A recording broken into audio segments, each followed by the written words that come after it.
What's up, everybody? This is Phil from our Oak Ridge location. I hope you all had a wonderful Memorial Day weekend. We did. As you can see right over my shoulder, that's all of our stuff drying off from being at the beach. And hey guys, welcome to phase 2. It's so great that things are starting to open back up. Life is starting to get back to a little bit of normalcy. And this week we are in for a treat. Jake Copeland from our Jamestown location is going to be bringing the message and talking about a topic that all of us struggle with, and that's forgiveness. And whether we like to talk about it or not, all of us probably have one person in our minds right now that we probably need to forgive. And guys, it's going to be an incredible message. I hope y'all enjoy. Hope you have a wonderful week. We'll see you really soon. Hey Impact, what's up? It's Jake here from Jamestown. I hope you all had a great Memorial Day weekend. I know I saw tons of you all out at the pool, out at the beach, enjoying Memorial Day. It was a great day. We did some grilling with the family. I hope you got to do the same, got to eat some good food. But also, I hope you took a moment to remember what Memorial Day is all about. Thank you so much to the soldiers who have given the ultimate sacrifice of their life so that we could have the freedom that we enjoy today. Thank you so much to all the military families. We remember our lost loved ones on this Memorial Day. You know, as we went into Memorial Day, I had some time to think about just what we get to do in life. You know, like things that we get to do for fun. But then I also thought about like, what are some things that we think we can do that they look easy, but they don't? You know, one of the things that I like to do that I thought would be really easy off the start is I like to play video games. Many of you guys know this about me, but I like the game Call of Duty, right? So for about the past few years, me and a couple friends of mine, we've played this game called Call of Duty Blackout. And we're huge into Call of Duty Blackout. We got decently good at it. I wouldn't say we were great at it, but we got decently good at it. We would watch these gamers online on YouTube and on Twitch, and we would get tips and tricks from them. These are professional gamers, and we would look at them and think like, wow, they make this look so easy, right? They make this look so good. Like, we would take what they would do and we'd try to do it ourselves. A lot of the times we would fail because we're not that good at it, but we were okay. We got pretty good at Call of Duty Blackout, right? We got decently good at that. And then a couple years later came this game. You know, check this out. That's right, Call of Duty Warzone. Warzone comes out. It's the new Call of Duty Battle Royale that we were all super stoked about. I know a lot of you guys play it. I know a lot of you guys are super into it. I've played with some of y'all. And to be honest with you guys, Call of Duty Warzone looked awesome. We were super stoked about it. Me and my friend group that we played with, we were really excited about this game coming out. And so as soon as it came out, we jumped into it and we thought that all of our skills that we had developed over time playing Blackout were going to transfer over into playing Warzone, right? We thought that this was going to be just another walk in the park because we got so used to Blackout, we were going to transfer over to Warzone and we were going to keep playing well. Well, guys, if any of you guys have played this game, you know that that was not the case. Not at all. Guys, this is the hardest game I have ever played in my life. I am not kidding you. It's so difficult. Like, we get roasted in this game all the time. It's super frustrating, but I still continue to play it. We've gotten better, but guys, it is so hard. It looked easy. We thought it was going to be easy, but it was so difficult. I'm going to tell you guys another story about something that I thought was going to be easy, but it turned out that it wasn't. Some of you guys know about this story. You've asked me questions about this story because it actually was a topic that came up in our Instagram lives over on the Impact JT page. If you were in on that, thank you so much for joining us. But it was actually about my funniest injury that I've ever had. And it was with skateboarding, right? When I was in middle school, I thought that I would be a skateboarder, right? I thought skateboarding was cool, and I thought that I was going to be the person that could do all the crazy little flips and tricks. I would see some friends do it. I would see people on YouTube do it, and I was like, it can't be that hard, right? All you do is you get on a little skateboard and you jump in the air, and then the board does some magic, and flips over, does some crazy stuff, and that's it. That's all there is to it. I thought that I could do it. Also, let's put this into perspective.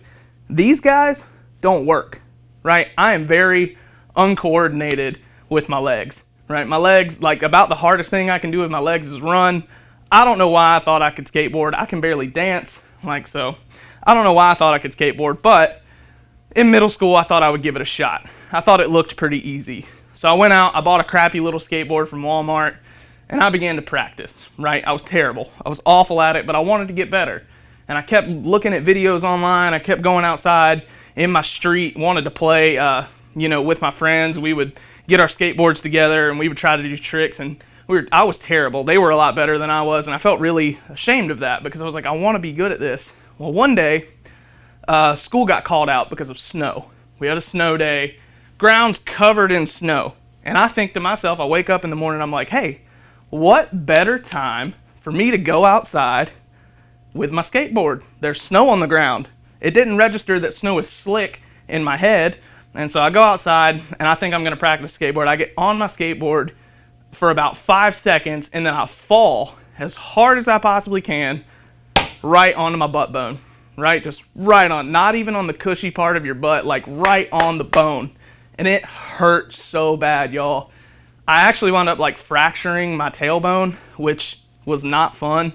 And I was like hurt for several weeks. I would go to gym class the next few days and I could barely walk. Like I couldn't do anything. Like it hurt so bad. But I thought skateboarding looked easy. It sounded easy, but it's not easy at all.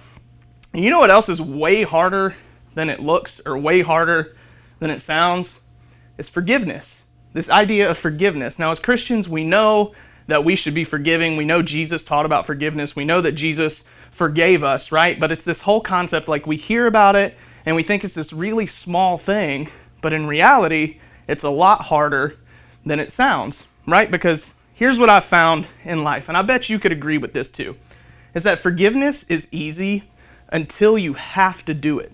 Forgiveness is easy until you absolutely have to do it. You think it's going to be something that you could just bring in, that you think it's going to be super easy, that you're going to conquer it, no problem, you're not going to have any issues with it. But then when it comes down to the real life situations, man, forgiveness can be tough. Have you ever heard of the phrase, well, I'll forgive them, but I won't forget. I'll forgive them, but I won't forget.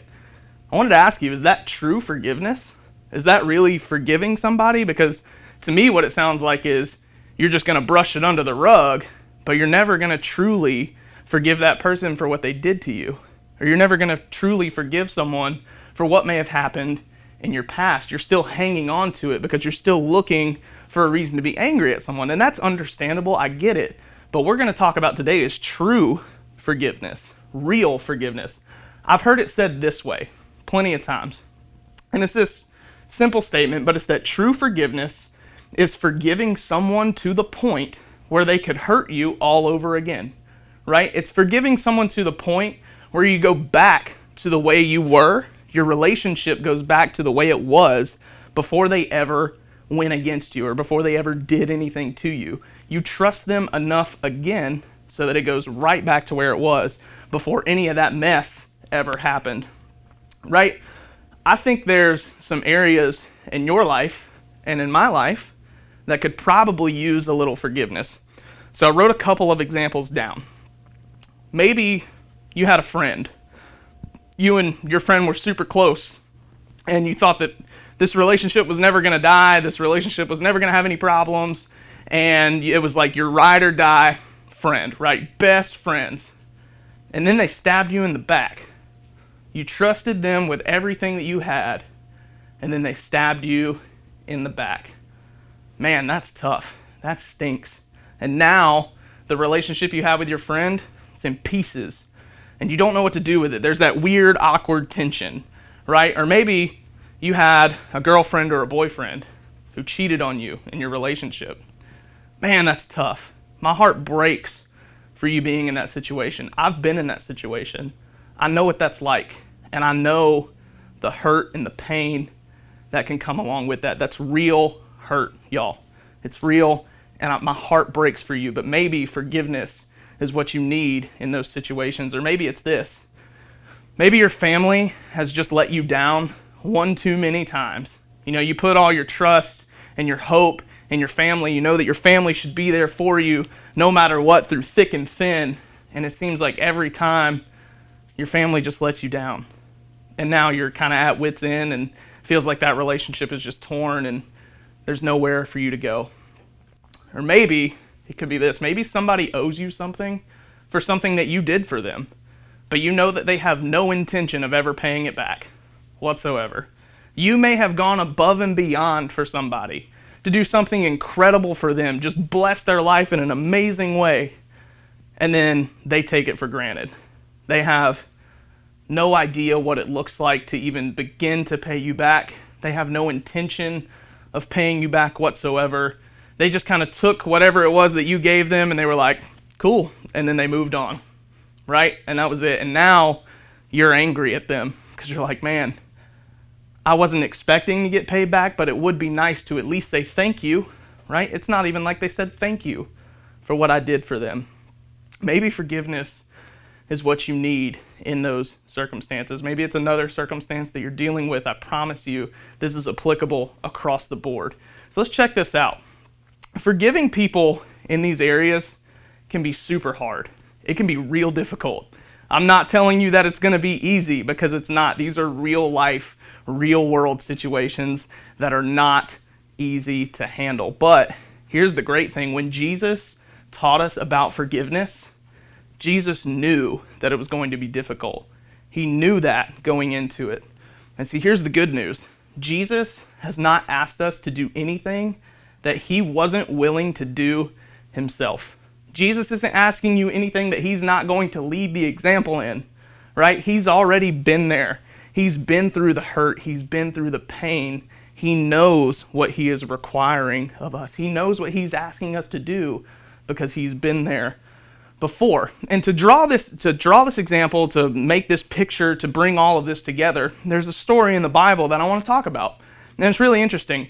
And it's actually a conversation between Jesus and one of his friends, Peter. Peter was a super close friend of Jesus. People also argue that it was one of Jesus's best friends, right? He was super close all the time. Peter and Jesus had tons of interaction. They were like this. They were inseparable, right? Well, Peter had some questions one day for Jesus all about forgiveness. And so Peter says this in the conversation. He opens it up. And he says this right here. Lord, how many times shall I forgive my brother or sister who sins against me? Up to 7 times? Right? And this is in Matthew. Matthew wrote all this down. Matthew was he was another one of Jesus' friends who heard this conversation, and he was like, I'm going to write this down because this is some really good stuff. So he records this conversation. Peter asks this question, how many times do I need to forgive people, right? Is 7 times good enough? Well, here's the thing. Peter, by asking this question, we know Peter knew that forgiveness was hard, right? Peter knew that forgiveness wasn't something that was easy, but he knew that it was something that Jesus was requiring of us. And so he asked just a basic question to Jesus. How much is required of me, right? How much do I need to forgive? Like, I know you tell me to forgive, but like, how much how forgiving do I need to be? And then Peter actually understood Old Testament law. So if you look back at the way Peter was raised, there was the Jewish law. Peter was very familiar with Jewish law. He was raised underneath the Jewish law. And in the Jewish law with forgiveness was kind of like really low on the ladder, right? Jewish law was very strict. Super strict, to where it was like if you messed up, there was punishment coming. Always. Like it was like mess up, punishment, mess up, punishment, mess up, punishment. So, with this idea of forgiveness, Peter actually thought he was going above and beyond by saying 7 times. He was like, man, that is a lot of times to forgive somebody, right? Like, maybe 7 times is good. Is that good enough, Jesus? Like, 7 is a lot, right? Picture it this way. Imagine you go up to your mom and dad, right? And you say, Mom and Dad, I need $20 to go hang out with my friends. And you're like, you explain to them the whole procedure. You're like, we're going to go to the movies, and then we're probably going to go get some cookout afterwards or something, whatever you guys like to eat. It doesn't really matter. But you're like, $20 is what I need to get into the movies, possibly get a cookout shake, cookout tray, whatever it is. And then, like, that's it. It's not a lot of money that you're asking for your parents, but It's money that you need in order to go hang out with your friends. If you don't have the $20, they're all going to go off to the movies and to cook out and do whatever they want to do, and you're going to be stuck at home because you didn't have any money to pay for it, right? So you ask your parents, can I have $20 to go hang out with my friends?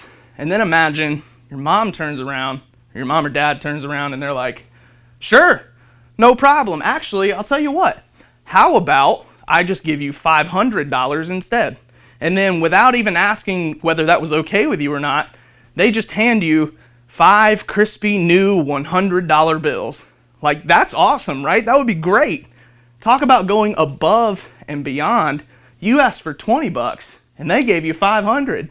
That's a ton of money, right? They just said, you know what? Here, have $500. Peter thought by asking if he could forgive someone 7 times that was the equivalent. Like, he thought he was going above and beyond by that much. He thought it was the same type of thing. He thought he was like doing something extravagant. That's what he thought. But then Jesus says something that I think caught Peter really off guard. Check this out. Jesus responds and he says this, I tell you, not 7 times, but 77 times. He was like, oh my goodness, I can imagine how shocked Peter was, right? Peter's like, wait, I thought 7 times was going above and beyond. You mean to tell me that you want me to forgive them 77 times now? Go back to the money example with your mom and dad. This is basically Jesus saying that your parents giving you $500 is not enough. You're like, yeah, that $500, that's not enough. You're actually going to have to multiply that by a lot. I can imagine how shocked Peter was, because your parents would probably be really shocked if you responded that way. You were like, yeah, that $500, that's not enough. You're going to need to multiply that by like 11. I don't know. Give me a lot. Yeah, I can imagine how shocked Peter was. He's like, oh my goodness, this is a ton. But see, here's the thing. Jesus actually wasn't concerned about the number. The number is not what Jesus thought was important, right? He was trying to draw a contrast, and he was actually setting up something that was much bigger and much, much better. And so to teach his point, Jesus told a story, right? This is what we're in the storyteller series. These are called parables. So in order to teach his point, to illustrate his point, Jesus starts telling a story. And this is what he says. He said, therefore, the kingdom of heaven is like a king who wanted to settle accounts with his servants. As he began the settlement, a man who owed him 10,000 bags of gold was brought to him.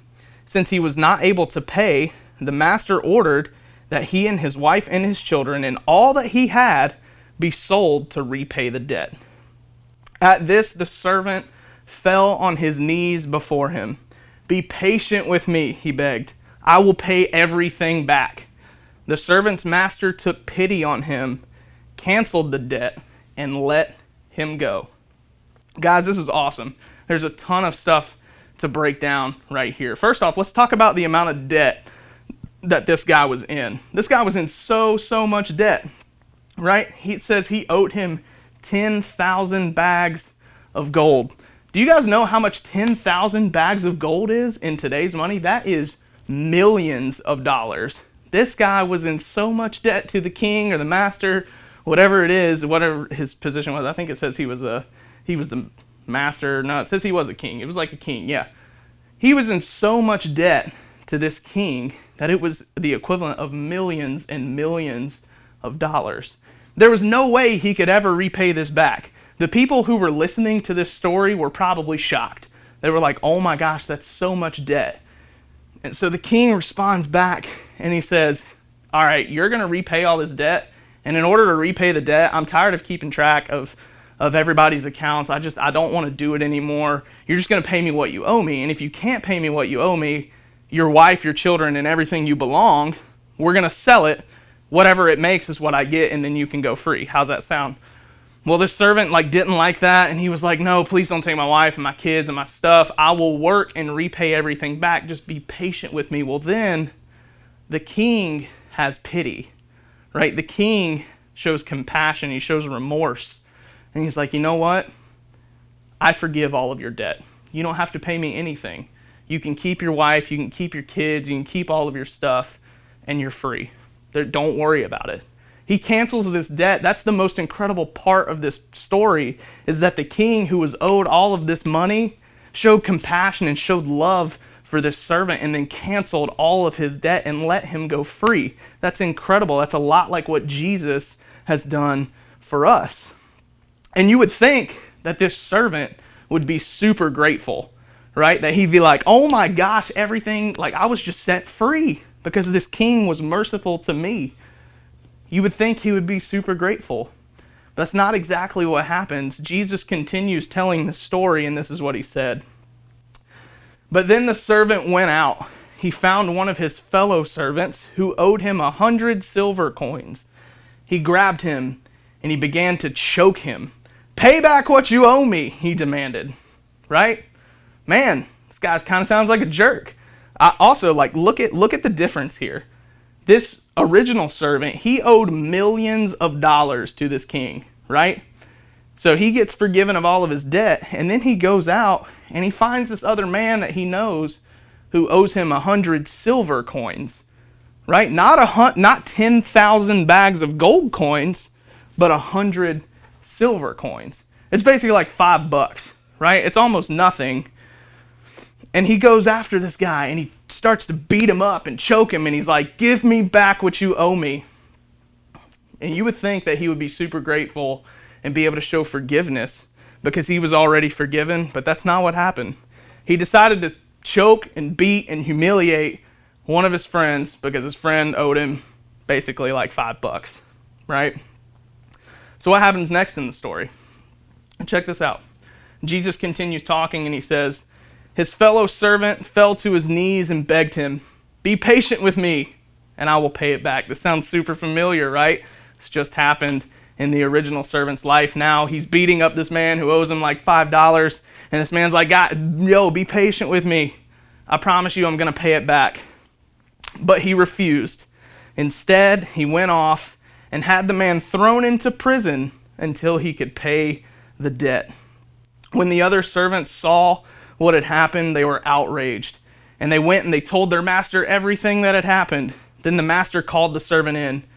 He said, you wicked servant, I canceled all of your debt, or I canceled all the debt of yours because you begged me to.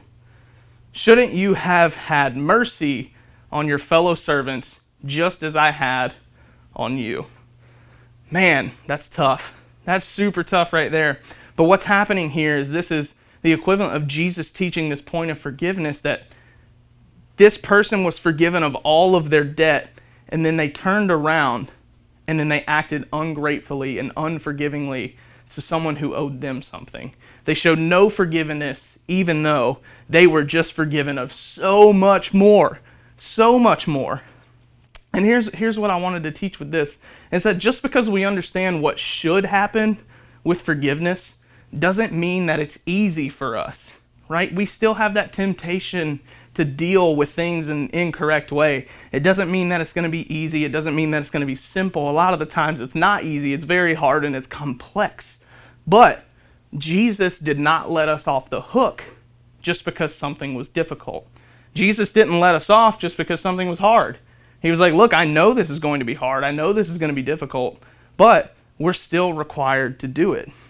In this story, Jesus is drawing the picture that he is the king. Jesus is the king who has already forgiven your debt. He has forgiven my debt. We're the servant in this story, right? Jesus has already forgiven us of so much. He's forgiven me of every horrible thing that I've ever done in my life, and he's forgiven you of the exact same thing. So shouldn't we be willing to do the same for other people? We know that people aren't perfect because we're not perfect. If Jesus can forgive us, then we should be able to forgive other people. And I bet you're asking yourself, you're sitting here saying this question right here. What happens if I don't forgive someone? You know, what if I just can't? What if I just don't want to? What if I just refuse to?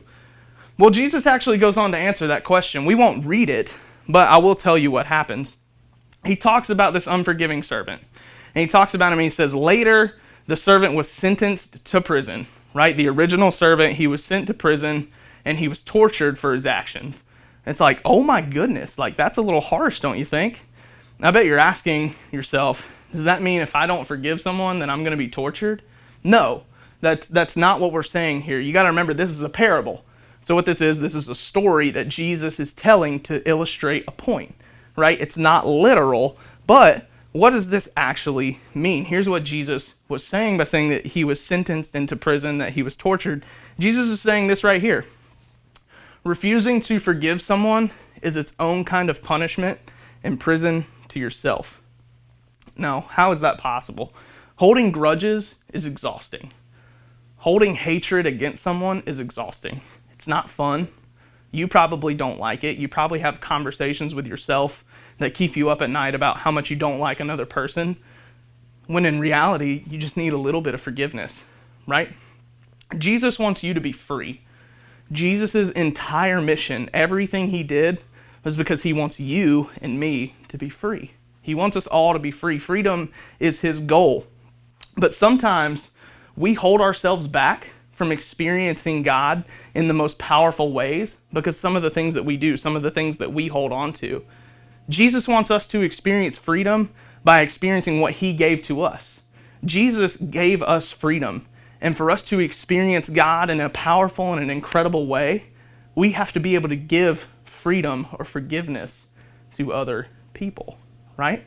To be like God is to mimic the actions of God. Jesus gave us forgiveness, so we should be willing to give other people forgiveness as well. So let's go back to the question that Peter originally asked. He asked, how many times do I have to forgive someone?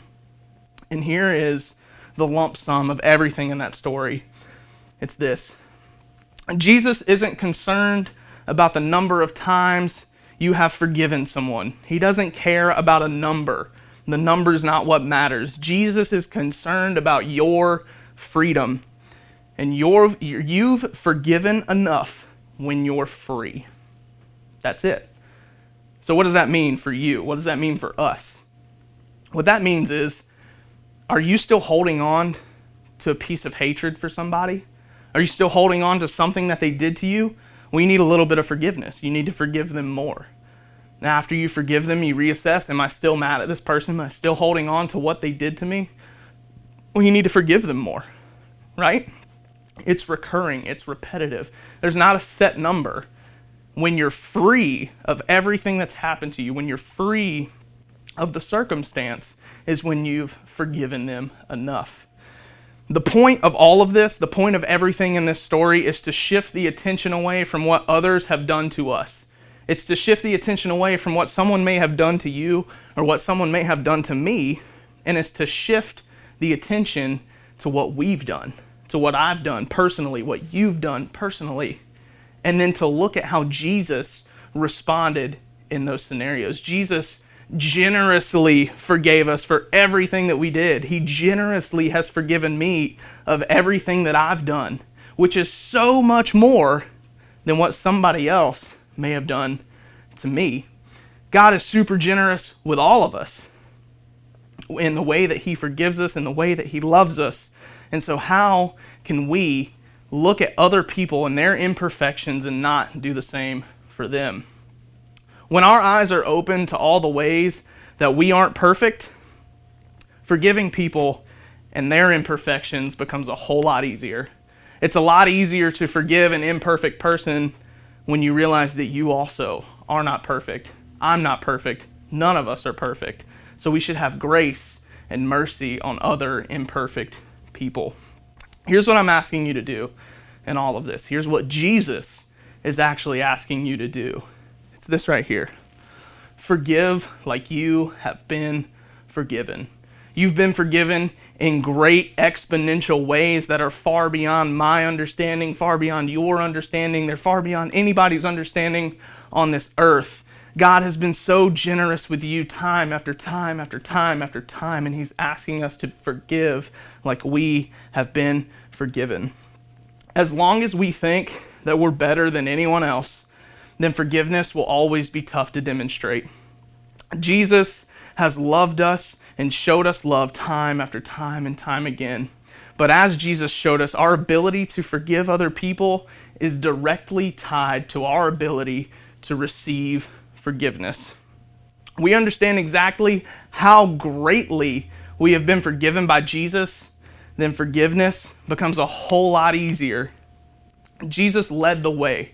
Jesus gave us a great example of how to forgive other people.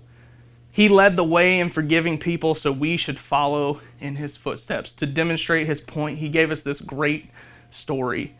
My prayer is that you would experience Jesus' love for you and Jesus' grace and mercy for you in an incredible way, to where you can see the way Jesus has forgiven you, and then you can offer that forgiveness to other people. Jesus wants us to be free. He wants us to experience him in incredible ways, and he doesn't want us to hold ourselves back from experiencing him by holding on to things that people have done to us. Be forgiving.